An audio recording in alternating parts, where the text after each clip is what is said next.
The next segment is the optimization process. And this is like the core of network training. And I think the important part you need to understand is the concept of loss function. As I said earlier, loss function is something which tells you how good your network or how bad your network is performing.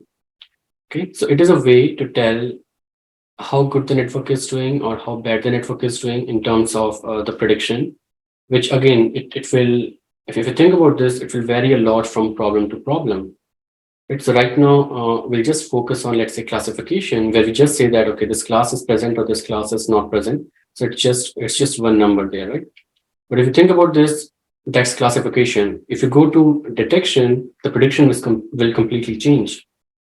You will have that number which will say, okay, object is present or not, but then you also need to predict like the location or the bounding box. And it will get more complicated as you move to, let's say, segmentation, where for every pixel, you will have to say which object category is present.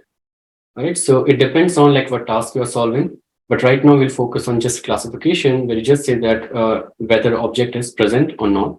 And again, that concept can be easily generalized to other tasks as well. Okay, so this network training is actually a kind of optimization.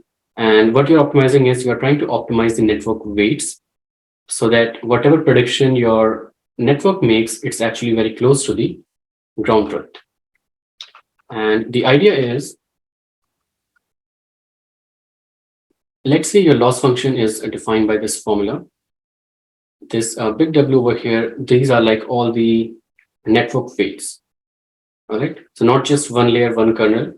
This comprises of all the weights you have in your network, which means if you have 3 different convolution layers, or in case of AlexNet, you have like 6 different convolution layers.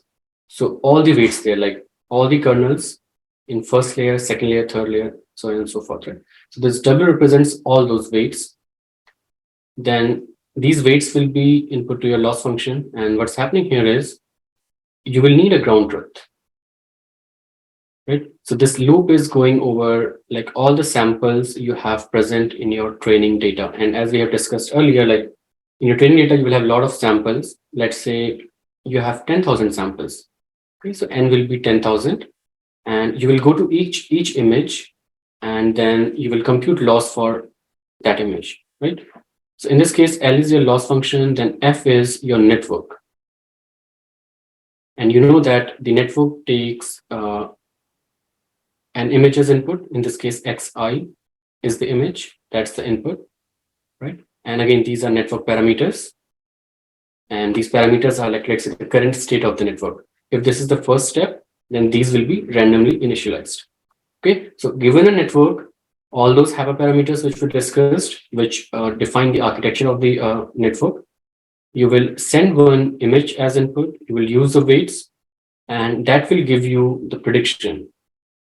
Okay, so for example, let's say it's a 1,000-weight classifier, then the network will predict 1,000 different values, and then you will pick like the most activated value, or whichever class is like being predicted at this time, right? So whichever has the highest value, you will say that, okay, this is the network's prediction. And then what you will do is you will have the ground truth. For this image, you will know that, okay, which object was present, right? So input to your loss function is the output of the network and the ground truth. And that's why we need ground truth to train your network. Then you will make some kind of comparisons. We'll talk about that, like what kind of comparisons we can make. But you can easily say that, okay, whether this prediction is good enough for this kind of ground truth, right? Whether it's close or it's a very bad prediction. So this function will give you some value, right? And let's say that's ranged from 0 to 1. So 1 means very bad prediction, 0 means very good prediction. It means you were able to predict the ground truth. So then you will average that over all the samples, all the training samples. So then essentially what's happening here is this loss function is telling you like the average loss, like how good your network is performing on this training data.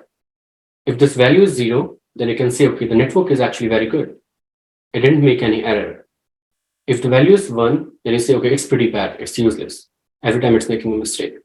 Okay, so this loss function is giving you a sense, it's just giving you one number which determines how good your network is performing at that stage. And remember, all of this also depends on these weights. So now what we want to do is, whatever loss we got, we try to minimize that loss. So we want that loss to be 0. And to do that, we will try to modify these weights. So we want such a weights which will make this loss value equal to 0. So this is the optimization process which we'll have to perform.